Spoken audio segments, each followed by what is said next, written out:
முதலமைச்சராக இருந்த ஓ பன்னீர்செல்வம் பொதுப்பணித்துறையை தன் வசம் வைத்திருந்த போது கரூர், சேலம், திருச்சி ஆகிய இடங்களில் இருந்து சட்டவிரோதமாக கர்நாடக மாநிலத்திற்கு மணல் கடத்தல் நடைபெற்றுள்ளது.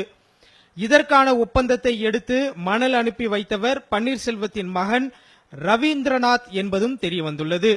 இந்த மணல் காவிரியில் கர்நாடக அரசு கட்டும் மேகதாது தடுப்பணை பணிகளுக்கு கொண்டு செல்லப்பட்டது என்ற அதிர்ச்சி அளிக்கும் தகவலை தமிழக அரசியல் என்ற வாரம் இருமுறை இதழ் வெளியிட்டுள்ளது.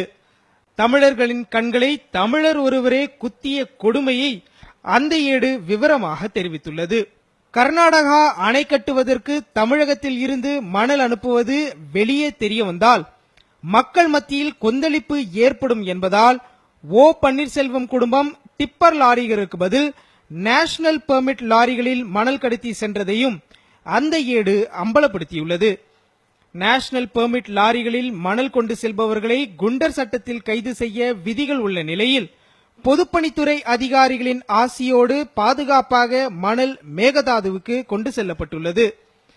தமிழகத்தில் 2100 ரூபாய்க்கு வாங்கும் ஒரு லோடு மணல் கர்நாடகாவில் 1 லட்சம் ரூபாய்க்கு விலை போகிறதாம். கடத்தப்படும் மணலை சேமித்து வைப்பதற்காக ஓசூர் போன்ற எல்லை பகுதிகளில் முதலமைச்சராக இருந்த ஓபிஎஸ்ஸின் அதிகாரத்தை பயன்படுத்தி ஸ்டாக் யார்டுகள் என்று அழைக்கப்படும் மணல் குடோன்கள் செயல்பட்டுள்ளன. 6000 கோடி ரூபாய் திட்டமான மேகதாது அணை கட்ட மணல் அனுப்பியதன் மூலம் 270 கோடி ரூபாய் வந்தது என்றும் அந்த ஏடு கூறுகிறது.